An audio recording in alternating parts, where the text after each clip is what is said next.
would you define a city? It's what you do on a cherry. What?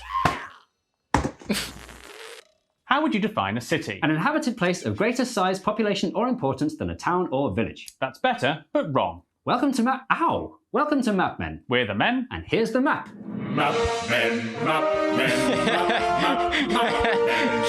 Hey gang, what is this? In the majority of the world where it's not Britain, the definition of city is reasonably reasonable. In Japan, a city is any settlement with more than 50,000 people. In the USA, a city is anywhere with its own incorporated government. But Britain, as per usual, has its own special way of doing things. Here is a map of all 76 places in the UK that are officially classed as cities. The usual ones you've heard of are there: Liverpool, Manchester, Bradford, Leeds, and so on. But among them are some surprising and seemingly unworthy cities. Ely with just 20,000 people, Ripon with just 16,000 people, and St David's with less than 1,500 people. What? Barely enough for a flash mob. And oppositely, there are some very notable places that are mysteriously not on this map. Where's Reading? Or Northampton? Or Bournemouth? The most surprising omission from this list is none other than London. Britain's capital city is technically not a city. What? Although confusingly, Greater London contains within it the City of Westminster and the tiny, confusingly named City of London, which is not the same as London. So what's going on? If British cityness is clearly nothing to do with size, then what is the criteria? Yo. What makes a British city a city? I think I know this one. I think you don't. It's something to do with cheese. Let's deal with some common misconceptions. Cathedral. Contrary to popular wrongness, city status in the UK has nothing to do with having a cathedral, There are 12 cities without a cathedral of any kind. and 32 non-cities with a cathedral of any kind. Yay. University. Another common assumption is that you can't spell university without city. But just as with cathedrals, there are multiple examples proving that this is not the case, including 17 UK cities that do not have universities. Can you name 3? Hard Knocks Cooper Jones. Ripon, Wakefield and St Asaph. Correct, and for a bonus, can you also name 3 non-cities that do have universities? Northampton, Reading and Ipswich. And that's our bonus word of the day! And it's where you'll be spending an all-expenses-paid weekend trip to Ipswich with your mother, brought to you by the town of Ipswich. In an admittedly nowhere near as common as the other two, but we're going to deal with it anyway, misconception, just because you're at Mare doesn't mean the thing you're at Mare of is a city. For 2 examples, Ramji Chauhan is the old-timey ceremonial red robe and gold chain Lord Mayor of Harrow, which is a dull suburban borough, not a city, and Oliver Coppard is the democratically elected Metro Mayor of South Yorkshire, a massive political region comprising mostly countryside, which is even more not a city. The term mayor in Britain is almost as confusing, useless and vague as city itself. So then, what is the answer? What decides whether a place makes the official British list of cities? The surprisingly simple answer is the king. In a tradition going back to the 10th century, city status in Britain is granted by personal command of the sovereign and conferred by letters patent. Do you know what that means? I do. Not. The long version is this, and the short version is every city on the official list has been put there by the monarch. It's as simple as that. On the list, city. Not on the list, not a city. So why then do so many people think it's about cathedrals? Because it used to be. In the olden days, all settlements by today's standards were rather small. With Britain's population being overwhelmingly rural, cities weren't considered important if they were big, but if they were powerful. Back then, power came from the church. Big cathedrals such as Wells, Ely and St Albans, which oversaw large chunks of the surrounding countryside, made the settlements they were in important settlements. And so, the then monarch awarded these places city status, which they retain to this day. But what about all those cities with city status that don't have cathedrals? When did the monarch start awarding city status to them, and why? In the 19th century, and because... The arrival of the Industrial Revolution caused some towns to turn into manufacturing powerhouses and go through smoky growth spurts. By the 1850s, the little town of Birmingham was now bursting with factory work. Hey, Birmingham. Hey, yo, I had to pause that real quick. Shout out Peaky Blinders, son. That's like one of my favorite shows ever. If you don't know the Peaky Blinders, you slacking. Bro, get on that, bro. It's on Netflix. You gotta watch it. Is a sharp show, bro. It's a real sharp show. First time I heard about it, I was like, maybe not. Somebody was like, you know, you look like the type of guy who might like that show. And she tried describing it to me. She didn't describe it well, bro. Because the way how she described it, I was going in like, maybe not. But when I watched that, bro, hey, yo, you gotta watch that, bro. But let's get back to it. Workers, and had outgrown the nearby cities of Lichfield and Leicester. The citizens insisted that the synod-slanted system that saw sensible cities for several consecutive centuries suddenly seemed silly, and demanded that their town be given the city status it deserved. So the Prime Minister, Lord Salisbury, decided the time had come to change the cathedral rules. Oh, excellent. That's really good. No, Thank you. Tom, Thank you. Tom, one of your Thank you. five. And reinvented the meaning of city. Incidentally, that's the same Lord Salisbury who, at the same time, reinvented the meaning of the word county. In 1889, Birmingham's size and industrial importance was officially acknowledged when it became the first place without an Anglican cathedral to gain city status. Confusingly, Birmingham's church turned into a cathedral later in 1905, but for an explanation of how that works, ask a priest. Father, what's the difference between a church and a cathedral? Something to do with bishops? Birmingham was quickly followed by cathedral-free Sheffield, Bradford, Hull, Nottingham, and a slow trickle of other godless heathen towns that had recently become large, joining throughout the 20th century. The list was gradually starting to make more and more sense. Until 1994, when a completely good run of sensible cityings was ruined by the tiny Welsh village of St David's for no good reason. Apparently, the Queen just liked it. The thing that makes this otherwise logical list illogical is these pesky small cities that ruin it for the proper big ones. So, can a place lose its city status if it doesn't deserve it anymore?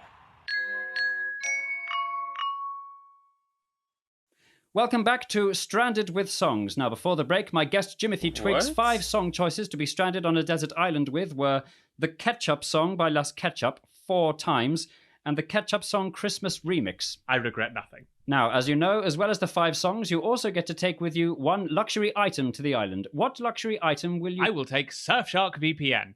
Literally any luxury item you can think of. I will take Surfshark VPN. Why do you want to take Surfshark VPN? Because it's marvellous. Surfshark VPN allows you to virtually change your location, so your browser thinks you're in another country. And that means you can access content and discounts that are normally blocked in your country, so you can watch shows and movies on American Netflix that aren't available on UK Netflix. There's no internet on the desert island. Not only that, Surfshark masks your IP address and keeps you safe online from trackers and hackers, and you can use just one account on an unlimited number of devices. You won't have your phone or laptop. And it's affordable too! MapMen viewers can get a special deal by using the code MAPMEN, or by clicking the link in the description below to get an extra 3 months for free. You're allowed to take your wife. And there's a 30-day money-back guarantee, which effectively makes it a free trial.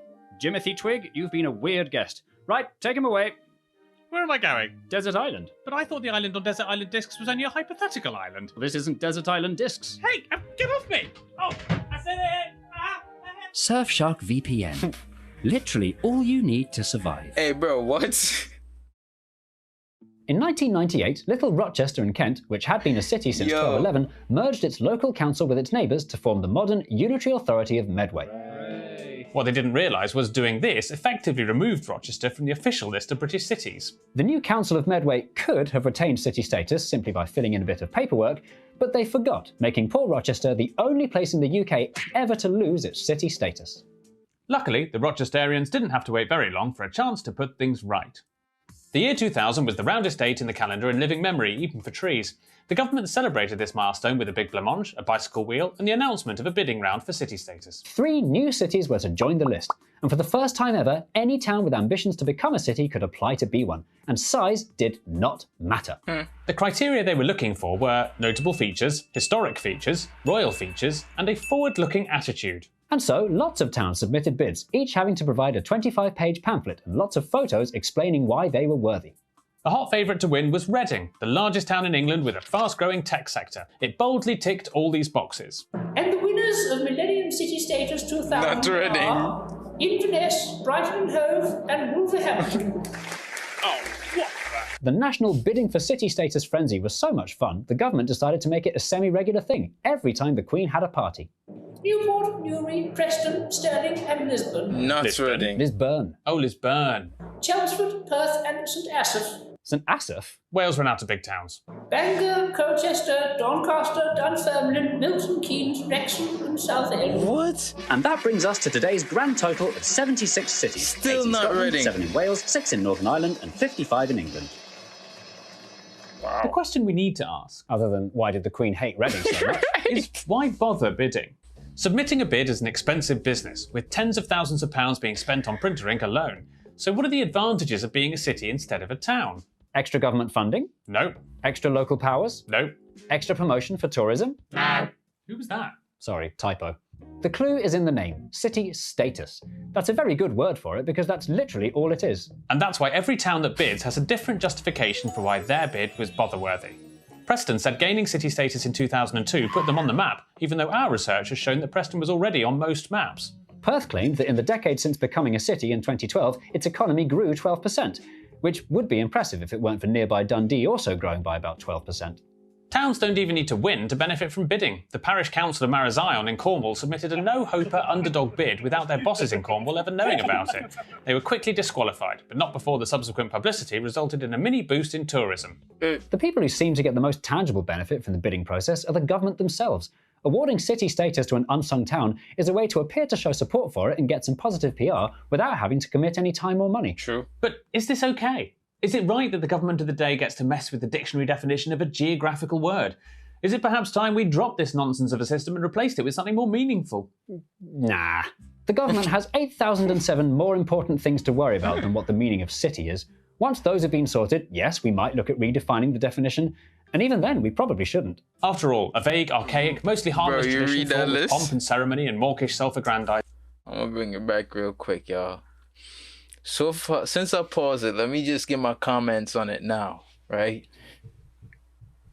These two guys real weird. This real weird. This real funny. This is like quirky, but like still informational, but still funny. But the presentation is like so weird. It's so weird that you have to like it. You just have to like it. You know what I mean? So for that, y'all, before they even finish, you know, go ahead and get them a little subscribe. Get them a little like. You could do the same. You could like me, subscribe to me. You could like them, subscribe to them. It is what it is. But yeah, it was very informational. I didn't know none of this. And why not Reading? Why not Reading? That don't make no sense. Why not Reading? Anyways, man, let them wrap it up. With a bit of royalty thrown in is about the most British thing imaginable. It would never happen in a boring, sensible country like Germany. Oh, wait, I forgot. The list. Check it. Check out some of this. 1 on the list. Stop crime. Create growth. I mean, you seeing it. He says, stop pumping sewage onto beaches. No, that's a real thing, though. And homelessness. I like that. 8,007 more. 8,007, he said, all right. Plan for the next pandemic.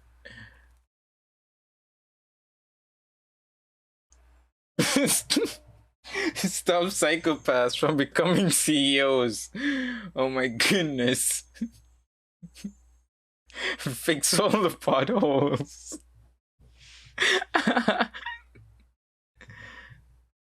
Important things to worry about than what the meaning of Abolish the House of Lords. I mean, that's an English thing, so I don't really know what's going on with the House of Lords.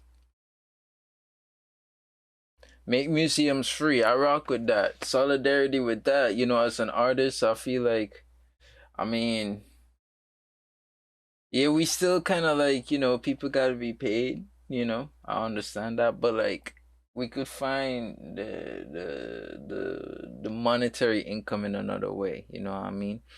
Maybe if you want to view it online, maybe you pay to view there, and the reason you're paying for the accessibility, you know. But if you actually get up and go to the museum, then you know your transportation, you had to cover that, so it's all good.